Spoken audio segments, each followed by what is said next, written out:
cela seul, cela seulement. Je les stirpe du dico, les scrute, les cruse et les creuse, mais seul à seul, cela seulement. Pas les cuits, les cuits-cuits, les cuits-cuites de basse volée, la saison volée qui court, vole et nous mange. Non, non, non, non, que non, que non. Tout cela que je torque du dico pour les flanquer, les flasquer, les escrarbouillards bâchés, les piler, les empiler, les désopiler, les enterlopiler, ces mots-là, monsieur, tiennent seuls, sans phare, sans fatras, sans plâtre, ni clou, ni oui, ni non. Et je les assemble, qui les rassemblent, de haut en bois, de bouts emboutis, de rimes et de traits en tirés, étirés, étirés. Je les assemble qui se ressemblent. Et tous ces mots, monsieur, constituent un poème qu'on ne lira pas. Ah, Translation. good. It's a good demo. All words constitute and care a poem that nobody will read. So there are subtle and not so subtle ways in which the classroom practices and reading and writing and learning practices have all changed for me and for most of us, I think. But if I ask about other aspects of the educational structure and curriculum, classes themselves, the interaction models and structures of those classes, that is lecture and discussion, have not really changed much. Majors, the concept of majors in the United States, and similar concepts I think in European universities, has not changed. Now I'm aware that practically everyone in this room is busy producing new forms and new techniques of, of literary production and consumption. But isn't it true that, as a general case for the university, humanities and university, text consumption and production is still the understanding of what constitutes a literary education? As I say, I think this is true in the United States, and I wonder if it's really different in Europe. It seemed to me the discussions yesterday morning were instructive here when Kate and I think Jerome both indicated, and Maria too, indicated that in the British context, digital literature is not being studied in literature programs. The literature programs are remaining traditional in that sense. And I think Kate even said the printed book as a cultural symbol is still strong. When Jürgen was talking about the situation in Germany, he indicated there's not much going on in the university context in terms of the teaching and study of electronic literature.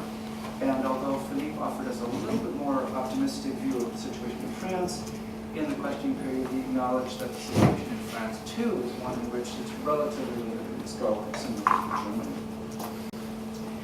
I would note that the innovative work, a lot of the innovative work that was being described yesterday had to do with, in some sense, the teaching of writing rather than the study of literature itself. And this was something that even came up in the discussion. So if we think about Alice, we think about Casey, we're talking about the use of digital technologies for pedagogical purposes in terms of writing and communication more often than we are studying of literary objects. And I think there's a parallel situation in the United States. And it has to do historically with the teaching of writing and teaching of composition in the American university. So, because of the broadening of the audience or the population, student population of the American university, going back really to after the Second World War, lots of students flooded into the university without adequate abilities to write. And it was understood that the university had to take on the job of what might be considered remedial.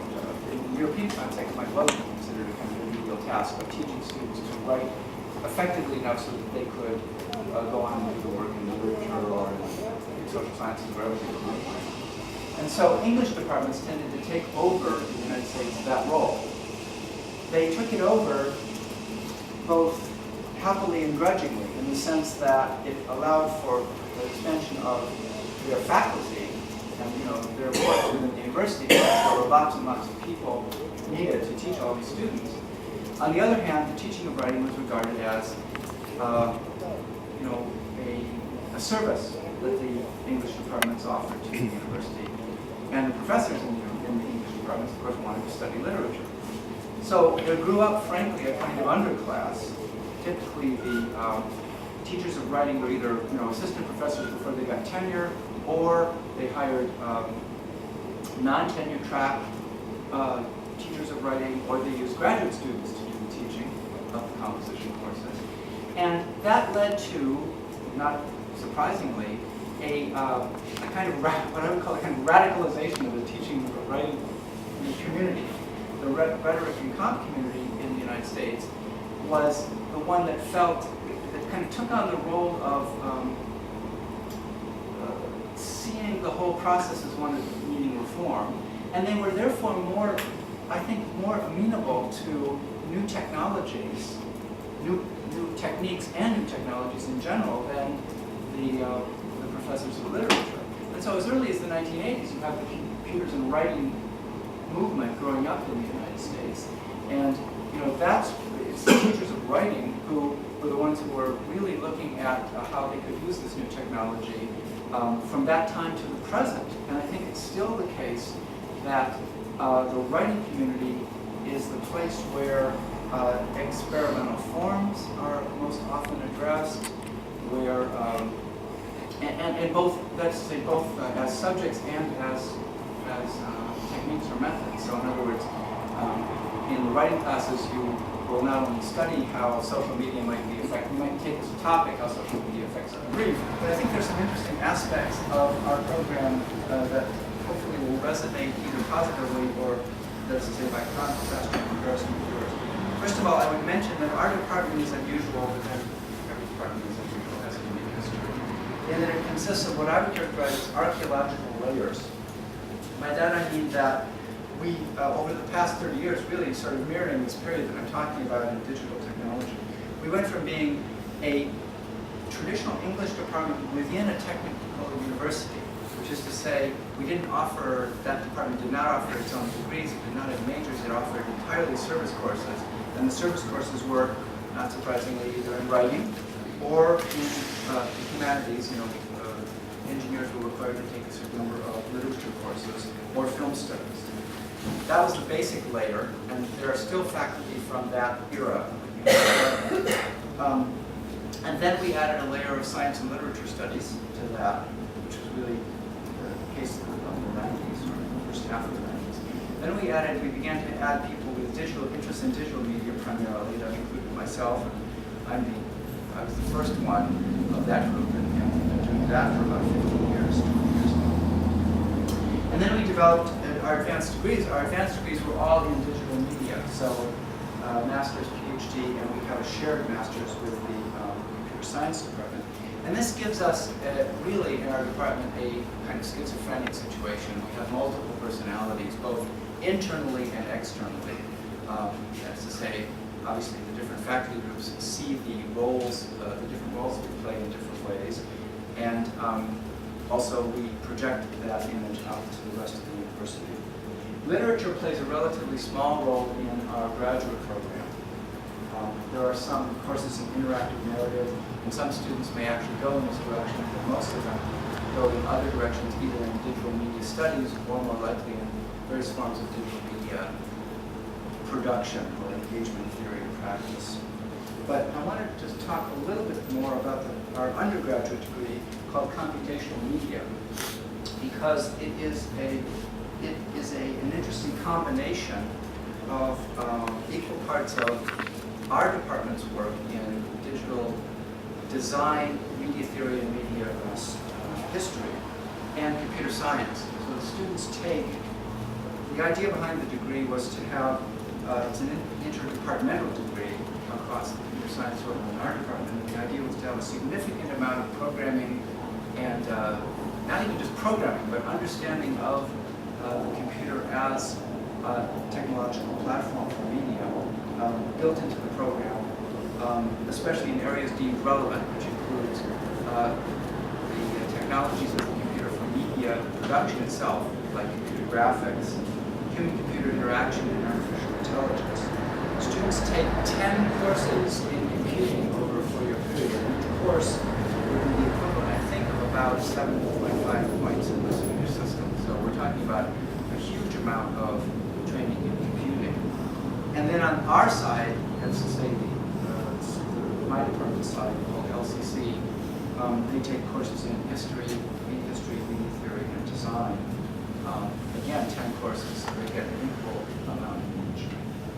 And we've recently redesigned our program on our side to constitute 4 different threads or areas of concentration. So students can concentrate in one of the following: either game studies,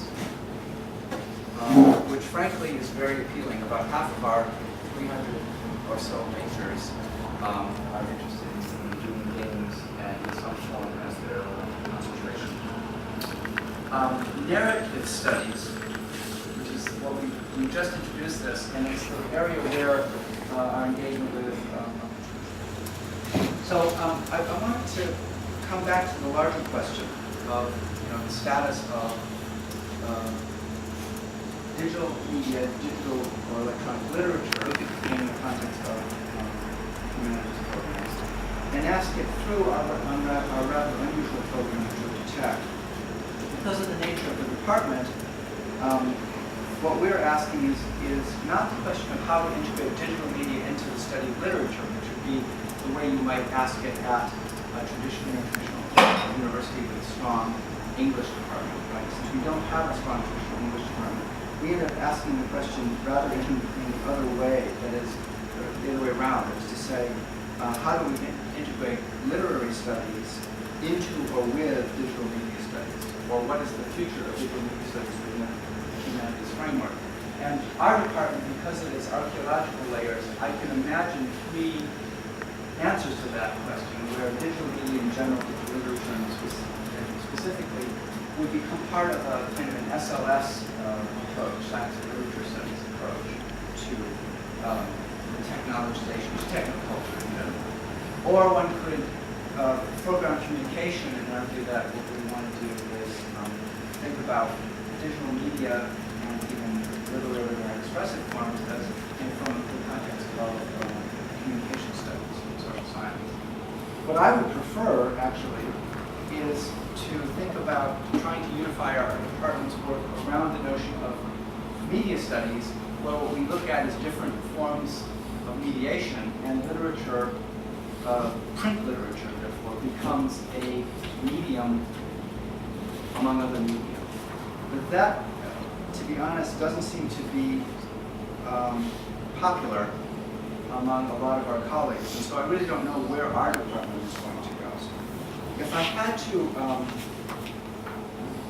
speculate about, again, drawing back, thinking about the North American context, and perhaps the European context too, I would say that there are going to be lots of different solutions to this question of how digital media and digital literature will get integrated into existing structures within humanities departments.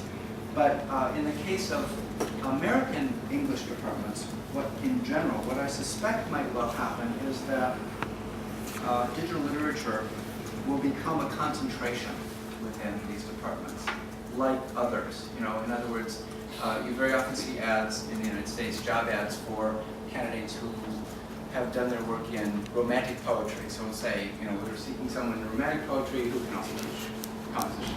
Consider composition as a tenure professor.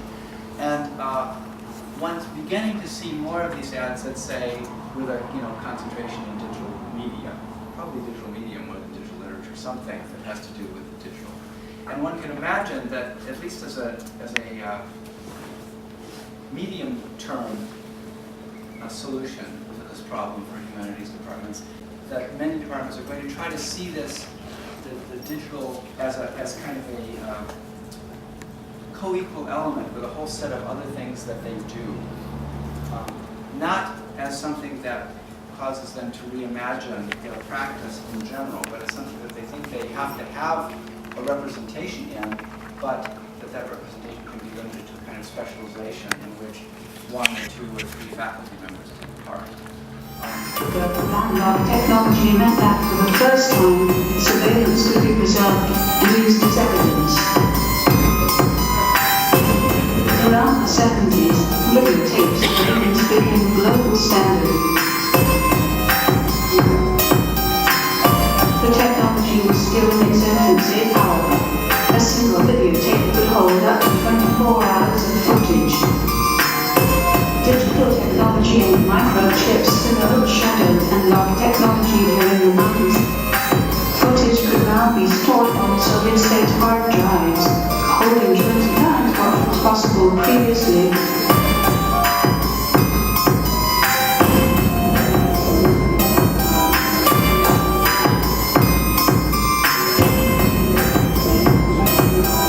September 11th would force governments worldwide to rethink their policies on all forms of surveillance.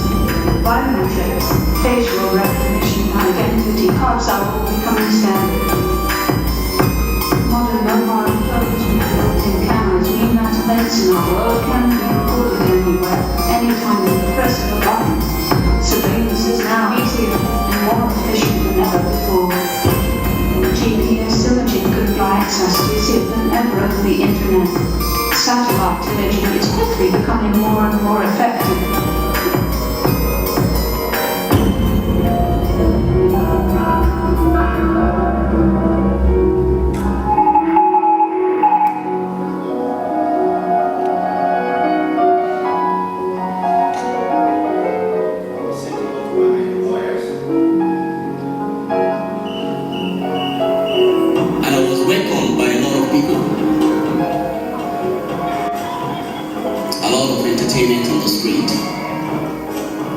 We can see you, we can see you. We love you, we love you, we love you. I was told.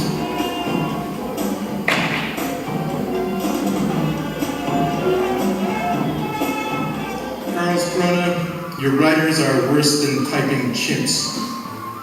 Stieg Larsson, the ABBA of literature.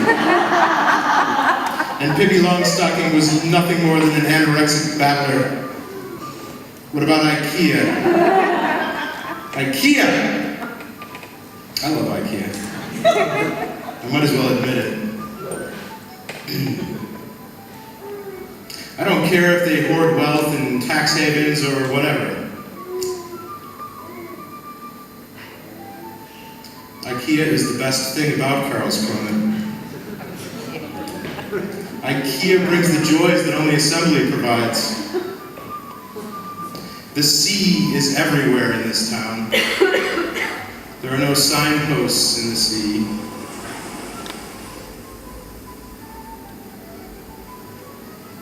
The sea complains upon 1,000 shores.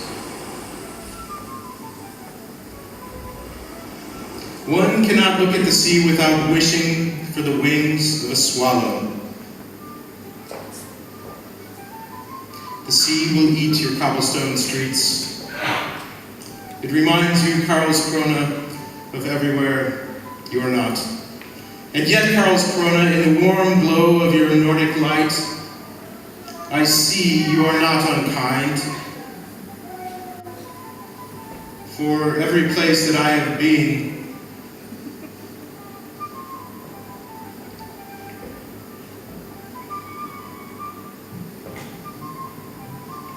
the crowds are all the same. Perhaps it is not you, Karlskrona, but humanity to blame. I explain what will happen. If you click on une autre number, it will generate another fiction.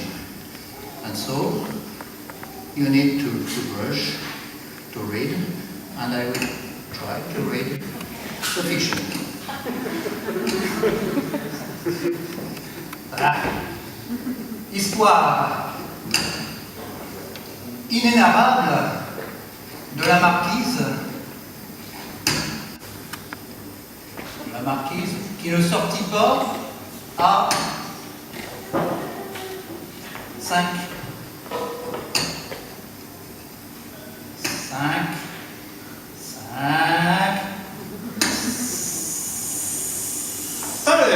5 heures. Histoire inénarrable de la marquise qui ne sortit pas à 5 heures.